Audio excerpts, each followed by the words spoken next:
He estado pensando mucho en cómo llenamos todos los espacios. Un buen ejemplo es cuando vemos espacios vacíos en nuestro closet o en nuestros zapatos.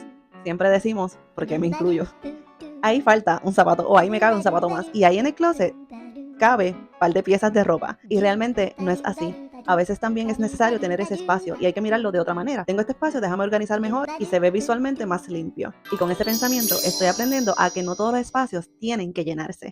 A veces dejar espacio también es parte del equilibrio.